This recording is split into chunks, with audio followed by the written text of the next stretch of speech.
Shalom. I'm Rabbi Scott with Beth Yeshua Messianic Synagogue in Fort Myers, Florida. Welcome. These are our midweek Torah studies. We are happy to do these with you. We do these from home, as you can see, and just enjoy doing this in this format with you. A couple announcements before we get started tonight. First of all, our synagogue services on Shabbat, on Saturday mornings at 11 a.m., we are open for services and would love for you to join us if you'd like. We have seating available within the restrictions, the COVID social distance restrictions. So if you don't have any concerns in that area, then we would love to see you. Please consider. The next announcement that I have for you is that we are on your YouTube channel. You can subscribe. There's a button to hit subscribe. What that does is that allows you to receive notifications when we upload videos and for the scheduling and timing of our Shabbat services. So that's a helpful thing for you to be connected to our community in that respect. So I would encourage you to subscribe. We are trying out a new piece of software tonight. This has some functionality that is kind of nice. It allows me to do things like this, which as you can see on your screen is the Sefaria, which is our resource document. So I can click over here on the Parsha, and we can see that Korach indeed is on the screen there. I don't know if you can see that, so that's what we have, and that allows us to share some documents and information and so forth like that. So we're going to try this out tonight and see how it works. We've already had some technical challenges. That's the nature of our lives when we deal with technology. It is always an adventure, isn't it? All right, so without further ado, let's begin. This week's portion is Korach, which is the name of the leader of a rebellion that was fomented against Moses and Aaron. It is in Bamidbar in Numbers chapter 16, 16:1 through chapter 18:32. In this parsha, we have one of the last organized and honestly, frankly, nearly successful challenges to Moses' leadership. And we'll just walk through this rebellion quickly and pull out some points from it. The opening position from Korach is a populist position. It's a populist argument that he makes. Aren't we all holy? That's what he says. He says they assembled against Moses and Aaron, and they said to them, "You've gone too far. All the community is holy, all of them, and Adonai is with them." So just like that, Korach has taken the populist line that everybody's holy, the entire community of Israel is holy, and Adonai is with everyone. This is not to be confused with "be holy because I am holy," a commandment that was given to everyone in Leviticus chapter 19. "Speak to all the congregation of Israel, Bnei Israel, the children of Israel, and tell them, you shall be kedoshim, for I, Adonai, your God, am holy." This is repeated in the book of First Peter, First Kepha, in the Brit Chadashah, the New Testament, where it says in First Peter, "Just like the Holy One who called you, be holy yourselves also in everything you do, for it is written, Kedoshim ye shall be, for I am Kadosh." So Korach gathers some people together.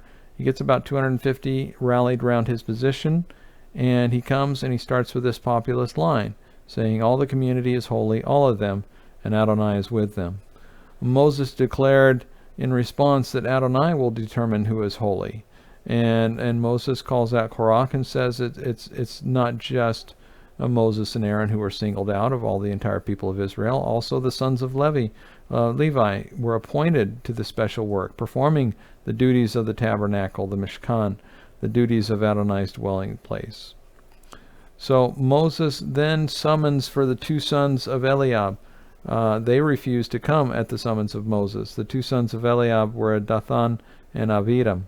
They rejected Moses' authority, and they did not come when Moses summoned them. But the rest of these leaders are going to come, and it says there's going to be a test. You bring your incense and fire, Moses says. You bring your incense and fire, and we'll gather at the entrance to the tabernacle, to the Mishkan. Adonai said to Moses and to the, so they gather them at the entrance of the Mishkan, and Adonai says to Moses and Aaron, he says, get away from the whole community that I may destroy them in an instant. And Moses and Aaron intercede. And they intercede with this really interesting passage. And I will just try to make this work if we can, and see how this works on your screen. So let's scroll on down to about verse 20 is where we're going to start. On your screen, the Lord spoke to Moses and Aaron, saying, stand back from the community, that I may annihilate them in an instant.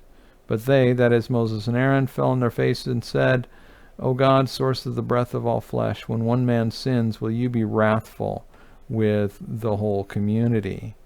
This phrase, when one man sins, before that actually, Vaipalu al paneim vayomeru el Elohe haruchot lechol basar. This is what I wanted to call your attention to in the Hebrew, this El Elohe haruchot lechol basar. Ha'ish echad, when one man, vayacheta, from chatat, sin, ve'al kol ha'eda tikthof. The translations, the Tree of Life version says, O God, God of the spirits of all flesh, if one man sins, will you be angry with the entire community? ESV says, O God, the God of the spirits of all flesh, shall one man sin, and will you be angry with all the congregation? Stern's translation, Complete Jewish Bible, O God, God of the spirits of all humankind, if one person sins, are you going to be angry with the entire assembly?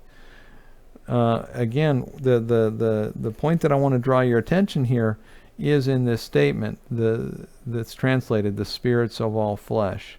Again, in Hebrew, El Elohe, that is God, the God of, and Haruchot, which is where, coming from the root word Ruach, Haruchot, and Lechol, Basar, Basar is flesh, Haish is man, Echad, one man, Haish, Echad, of one man, Vecheta, his transgressions, his sins. So Haish Echad Vecheta, Ve'al Kol Ha'eda Tikthof, will you be wrathful with the whole community?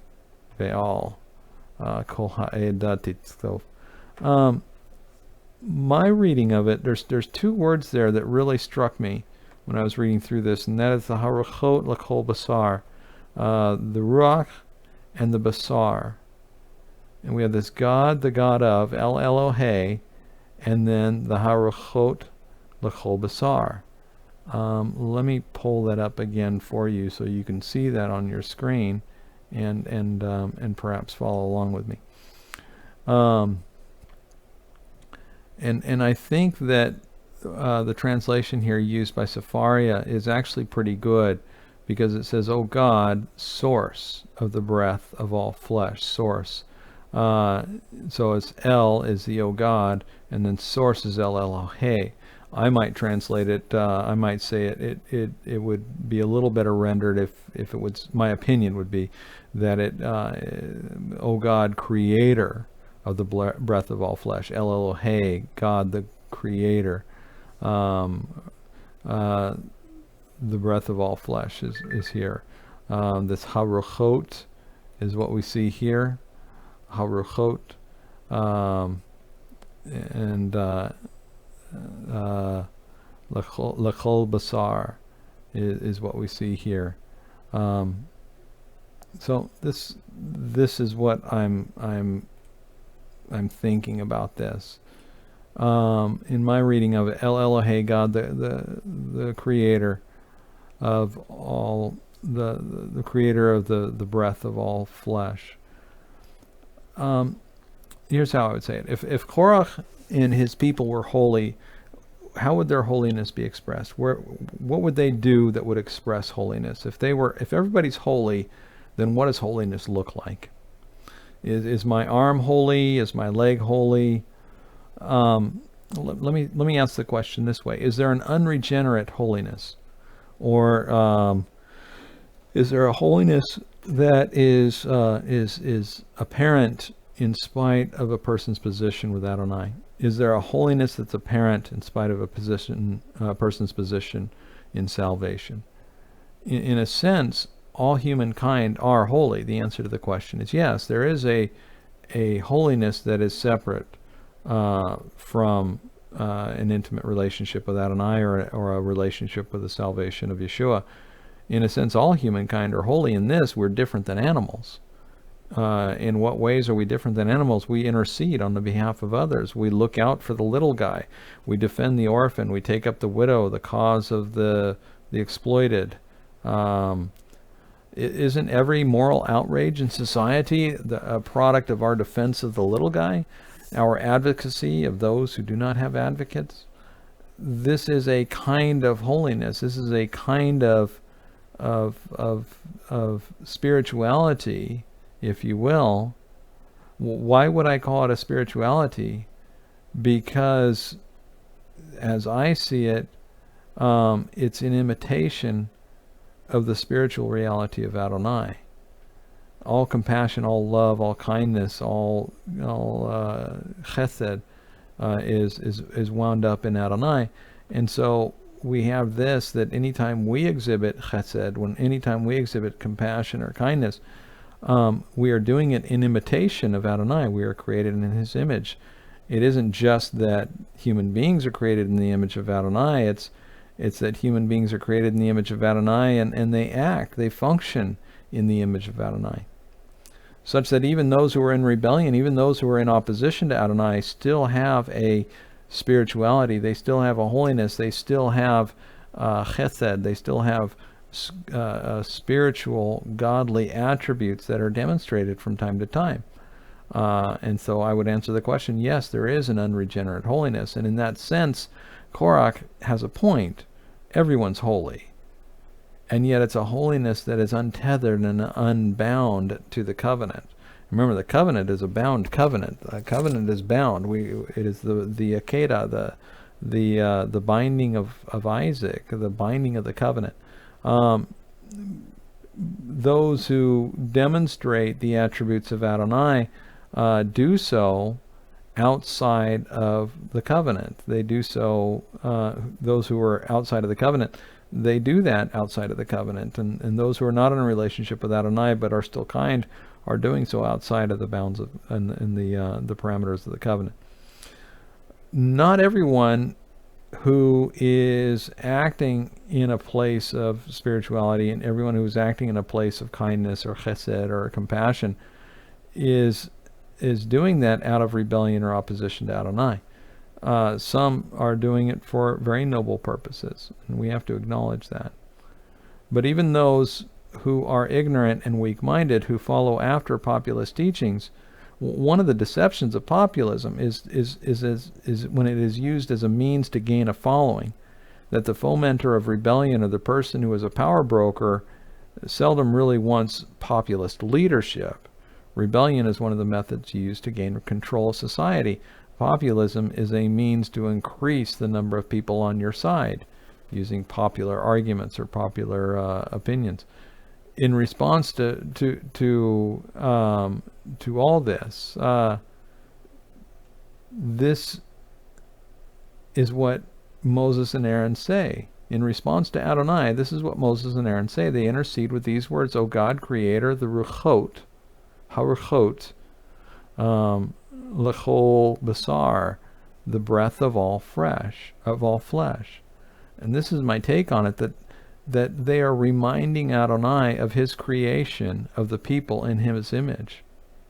The people of Israel aren't just a creation in the image of Adonai, in that they are human beings, They are also a people who will live and display Adonai to the world by their covenant and by their mitzvot, by the blessings and by the commandments. They are a people who display and demonstrate covenant with Adonai to all the world. And so what Moses and Aaron do with this statement is they remind Adonai of this, that he is the creator of the Ruach within their flesh. And that there is a Ruach within our flesh because we are human beings that Adonai has given us. But there is a Ruach that is within Israel that is distinctive because of the covenant. Okay, moving on. That's my opinion. You'll probably find that people teaching on that in various places, but that's just my opinion in the moment. So moving on. Adonai calls to Moses and Aaron to have the people separate, have the people separate themselves from the people of Korach and from the two rebels who stayed in the camp, who ignored the summons of Moses, from Dathan and Aviram. Moses says, "You will know this day, if Adonai has sent Moses to do all these things, that this judgment of Korach and his followers is not from the heart of Moses." Moses wants to state that there is a judgment coming, but it's not from his heart. It's not his idea. He didn't want to judge the people in this way. Moses says, "You will know this day that Adonai has sent Moses to do all these things." You will know this because Adonai will do a new thing. The earth will open its mouth and swallow them whole. The people of Korach will be wrapped in the earth, along with their household and all their possessions. As soon as Moses says this, the text says, the ground split underneath them. In verse 32, it says, "The earth opened its mouth and swallowed them, along with all their households, all of Korah's people and their possessions. They went down alive into Sheol, they and everything that was theirs. The earth closed over them, and they were gone from among the community." Remember the job description of Korach and the Levites? It was their job to manage the transportation of the Mishkan, their job to pack up the Mishkan, and they were to wrap all the furnishings of the Mishkan, the altar, the menorah, the table for the showbread, etc. They were to wrap up all the implements, the ark and the utensils and bowls and shovels and pans. They were to wrap all these things up in the same way as Adonai judges them. They were wrapped up by the earth. All Israel around them fled at their outcry. The people of Korach cried out, and they shouted, "Perhaps the earth will swallow us." Everyone around them ran away at the prospect of the ground opening up. So it was demonstrated that Adonai favored the leadership of Moses before all the people. Even the 250 others who joined Korach in this rebellion that he had recruited for his side, even they were consumed by fire. So let's just consider what just happened. Adonai opened up the ground, and the ground consumed the families of Korach, Dathan, and Aviram. Their entire family, their tents, their belongings, just completely swallowed up. Then fire comes out from Adonai and burns up the people, the other 250 men. You would think the next morning things would be very quiet. You would think the people would be very careful, that they would be walking on eggshells, that nobody would say a loud word around or within earshot of Moses or Aaron. But actually, the first thing we see in the morning is this. The next day, the entire community of Bnei Israel grumbled against Moses and Aaron, saying, "You killed Adonai's people." They gathered in opposition toward Moses and Aaron to move toward the tabernacle. And then it says this, "Then the glory of Adonai appeared. Adonai told Moses and Aaron to get away from these people so I can destroy them." Once again, Adonai is saying, you separate yourself from them so I can destroy them. Moses tells Aaron to get incense and a censer, to go into the midst of the people, into the midst of this mob, and make atonement there. Wrath has come out from Adonai, and the plague has started. How did Moses know there was a plague? Somehow Moses saw the plague. What is this plague? This plague was instant death. What do we remember about a plague of instant death? It's the angel of death who took the firstborn of Egypt. How do we know this is instant death? Because it says you get a sense in this passage that everything's happening very, very quickly. In the Talmud, they write of this. They write of Moses seeing death, and going through the camp is the angel of death. And in Talmud, they write about this, of Moses sending Aaron to actually stand face to face against death, to stand and confront death. And then it says even that he brought death, the angel of death, back to Moses to submit, because Moses had taken authority over the angel of death, and Aaron had returned it to Moses. So that's in the Talmud, where they have some really interesting stories. They're just stories, but sometimes it's helpful to understand a passage. Notice that Aaron stands between the dead and the living. You get a real sense of Aaron and Moses being in a scene where death is racing to the camp, and Moses says to Aaron, "Hurry, go stand there, make atonement." And Aaron has this face-off moment with death. He made atonement because he's the high priest. That's the role of the high priest.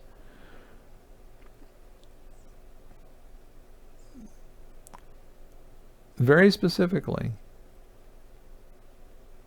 plague is going through the camp and it's killing people. We have a number here in a couple verses of how many people passed here. The number was 14,700. Let me roll ahead to that. And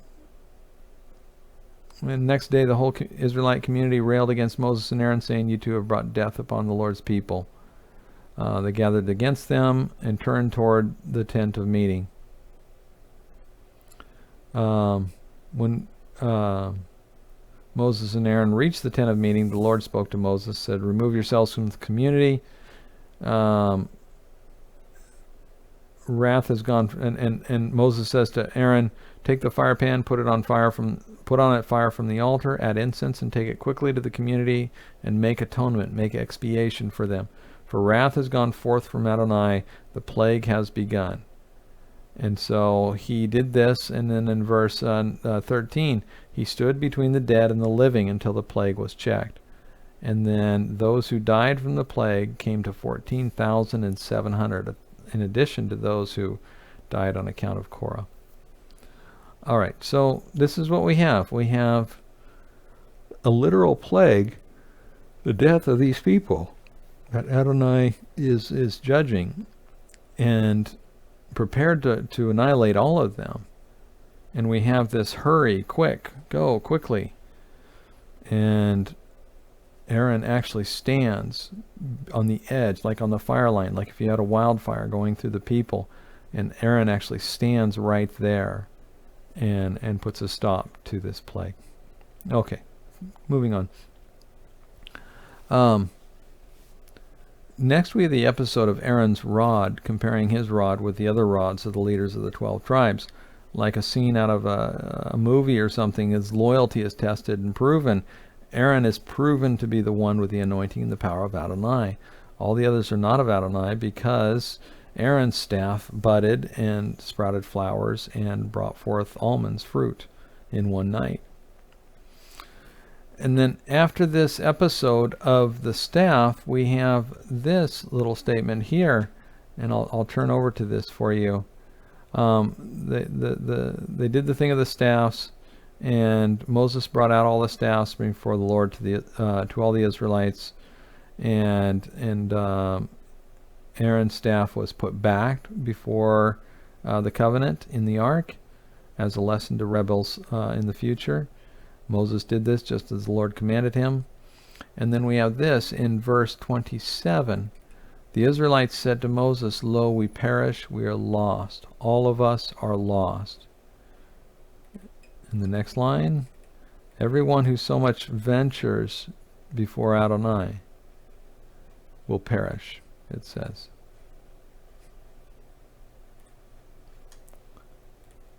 Everyone who so much ventures before Adonai will perish, it says. Let me just reload that parsha, and we'll go ahead to the next page, and you can see that again right here. Technology. All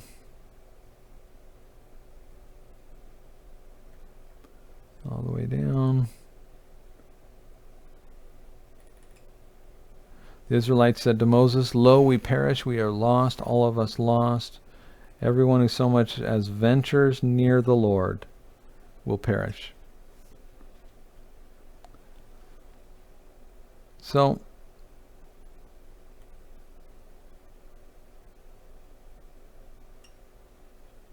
here's what we have, once again,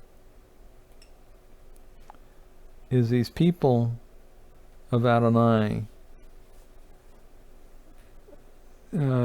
playing around with rebellion in a very dangerous way. And the net effect is they are nearly destroyed for it. And the net effect is that they are deeply distressed and deeply fearful. We spoke of this last week, fear like a garment, fear like a cloak. But Bnei Israel said to Moses, saying, "Look, we will die, all of us are lost." We are in the midst of a war of attrition here in the people of Israel, the children of Israel. This is the third low point of rebellion against Adonai and against Moses' leadership. We had the golden calf, we had the episode of the spies, and now we have the episode of the rebellion of Korach. This is a low point in the history of Israel at this time, their time in the desert. One of the powerful images in this whole episode is a picture of the families of Korach, Dathan, and Aviram with their children standing at the door to their tents. And by this, it's not just the children; it's their children and their little ones. It says in the text. Let me see if I can pull it up here. So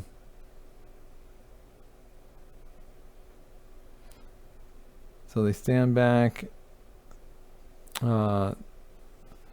Adonai addresses the community. Moses addresses the community. Verse 26 of number 16. He addressed the community saying, "Move away from the tents of these wicked men and touch nothing that belongs to them, lest you be wiped out for all their sins." They withdrew from the abodes of Korach, Dathan, and Aviram. And I'll share this with you.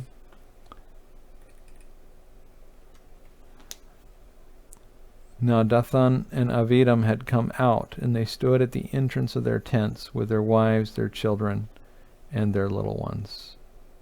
And that's when the ground opened up and swallowed up.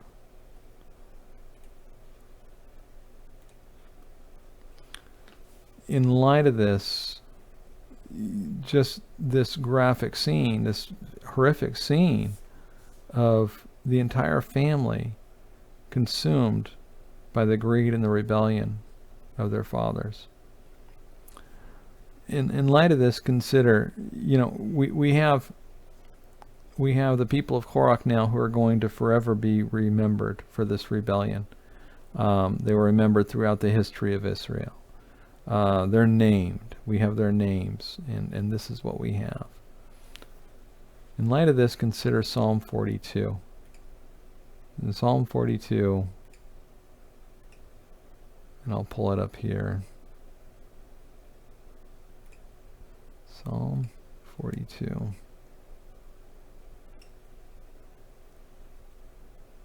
And it says in this translation, a maskil. A maskil of the Korahites. Let's try it this way. That way it's not working very well. We'll do it this way. PS 42. And we'll go like this. This is Tree of Life version of Psalm 42. For the music director, a contemplative song for the sons of Korah. As the deer pants for streams of water, so my soul pants for you, O God. And here we have a psalm written by the sons of Korah. And we see this again in Psalm 44, a psalm of the sons of Korah. In 45, 46, 47, 48, 49, in Psalms 84 and 85, in Psalms 87 and 88. All these psalms that are attributed to the sons of Korah. If you go on YouTube, there's a worship group out of Australia that has put many of the psalms to music. And the name of this worship group is the Sons of Korah. If you search on YouTube, you'll find them. This is the redemptive legacy of Korach, in that rather than a people who lived with shame and nothing more than shame for all their days, rather than a people who felt humiliated by their ancestors, who were judged by Adonai, who instead a people who humbled themselves before Adonai under his mighty hand to return to the altar of praise and of worship. Because that's what the Mishkan was. The Mishkan was an assembly of worship. It was an assembly, a gathering place of worship and praise. Sacrifices, absolutely. But in a real sense, it was real worship. It was real connection to Adonai, devotion and adoration. And I guess for me, what it does is it just closes the matter that there's always a redemption, and that Adonai's forgiveness, his kindness, his compassion extends to the 1,000 generation. So here we are today, and the sons of Korah are still remembered for their redemption in these psalms that they have written. And that's where I'm going to leave it with you this week, is again this idea that the populist message that Korach was fomenting was a distraction to the reality, which was the rebellion. And yet Adonai will have worship from whom he has worship, and we who respond to him in obedience will get to enter into that worship. Psalm 42, as the deer pants for streams of water. Remember, this is written by the sons of Korah. And you know, they could have used a different name. They could have come up with a different name, but they kept the name, the sons of Korah. As the deer pants for streams of water, so my soul pants for you, O God. My soul thirsts for God, for the living God. When will I come and appear before God? And then it says this a couple times.